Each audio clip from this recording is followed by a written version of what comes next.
नमस्कार। आज हम लुइस हे के दर्शन को समझने जा रहे हैं। ये एक ऐसी सोच है जो मन और शरीर के गहरे कनेक्शन और हमारे विचारों की जबरदस्त ताकत के बारे में बात करती है। चलिए एक बहुत ही बुनियादी सवाल से शुरू करते हैं। क्या हमारी सोच, हमारे जो विचार हैं, उनका हमारी सेहत पर कोई असर पड़ सकता है? सुनने में ये सवाल बड़ा लगता है ना? और लुइस हे का पूरा दर्शन, उनकी सारी फिलॉसफी इसी एक सवाल के इर्द गिर्द घूमती है। तो लुइस हे का जो मूल विचार है ना, वो बहुत सीधा साधा है पर उतना ही गहरा भी।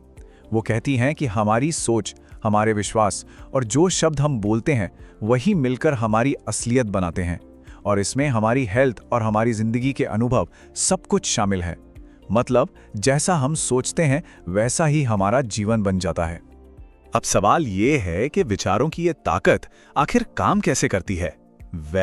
इसकी जड़ें हमारे अपने बिलीफ सिस्टम्स, यानी हमारी अपनी बनाई हुई धारणाओं में छुपी हैं।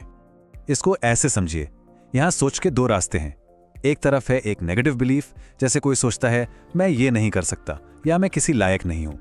ये वो सोच है जो हमें आगे बढ़ने से रोक देती है। और फिर दूसरी तरफ है एक पॉजिटिव सोच, एक अफर्मेशन, मैं हर काम में सफल हूँ। अब ये सिर्फ अच्छे अच्छे शब्द बोलना नहीं है, बल्कि ये तो माइंडसेट में एक बहुत बड़ा बदलाव है। एक ऐसा बदलाव जो पूरी जिंदगी की दिशा ही पलट सकता है। और जानते हैं क्या, हमारी सोच का असर सिर्फ हमारे दिमाग तक नहीं रहता, बल्कि ये हमारे शरीर पर भी होता है। यही तो है वो मन और शरीर का कनेक्शन जो लुइस हे की फिलॉसफी का बिल्कुल सेंटर पॉइंट है। मतलब साफ है, अगर मन में नेगेटिव बिलीव्स हैं तो वो बीमारियों, दुख और नाकामी की वजह बन सकते हैं। वहीं दूसरी तरफ अगर विचार पॉजिटिव हैं तो वो अच्छी सेहत और जिंदगी में बैलेंस लाते हैं। लेकिन इन सब का आधार क्या है? वो है सेल्फ लव, यानी खुद से प्यार करना। जब तक हम खुद को स्वीकार नहीं करते, अच्छी सेहत की पहली सीढ़ी भी नहीं चढ़ सकते। ठीक है, ये सब सुनने में तो अच्छा लगता है, पर इस पॉजिटिव बदलाव को अपनी जिंदगी में लाएं कैसे? तो अच्छी बात यह है कि लुइस हे इसके लिए कुछ बहुत ही प्रैक्टिकल और असरदार तरीके भी बताती हैं। इन तरीकों में जो सबसे पावरफुल टूल है वो है अफर्मेशन। अभी अफर्मेशन क्या होता है? ये असल में पॉजिटिव स्टेटमेंट्स को बार बार दोहराने की प्रैक्टिस है। ऐसा करने से हम अपने नेगेटिव और बेकार के ख्यालों को चैलेंज करते हैं और धीरे धीरे उन पर काबू पा लेते हैं। ये सिर्फ कोई ख्वाहिश नहीं है, बल्कि ये तो एक नई सच्चाई बनाने का ऐलान है। और सबसे पहला और शायद सबसे जरूरी अफर्मेशन है, मैं खुद से प्यार करता हूं या करती हूं। सुनने में बहुत सिंपल लगता है ना? लेकिन यही सेल्फ एक्सेप्टेंस और सेल्फ केयर की बुनियाद है। जब तक ये नींव मजबूत नहीं होती, तब तक आगे कुछ भी बनाना मुश्किल है। इसके बाद एक और जरूरी अफर्मेशन है, मैं स्वस्थ और सुरक्षित हूं। ये लाइन हमारे मन में सेफ्टी और वेलबीइंग की फीलिंग को और पक्का करती है। और जब हमारा दिमाग डर और चिंता से आजाद महसूस करता है, तो इसका सीधा असर हमारे शरीर पर पड़ता है, वो भी रिलैक्स हो जाता है। और फिर तीसरा है, जीवन के सभी अनुभव अच्छे हैं। ये एक बहुत पावरफुल सोच है। ये हमें सिखाता है कि जिंदगी में जो कुछ भी हो रहा है, चाहे वो हमें अच्छा लगे या बुरा, वो असल में सीखने का एक मौका है। ये जिंदगी को देखने का नजरिया बदल देता है। शिकायत करने की जगह हम चीजों को स्वीकार करना सीख जाते हैं।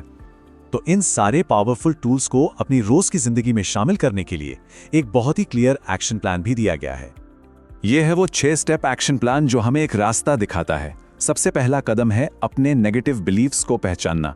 एक बार वो पता चल गए तो फिर अफर्मेशंस और सेल्फ लव की प्रैक्टिस से एक नई मजबूत नींव रखी जाती है। इसके बाद आता है अपनी बॉडी की रिस्पेक्ट करना, आज में जीना यानी प्रेजेंट में रहना, और रोजाना ग्रैटिट्यूड यानी आभार जताना।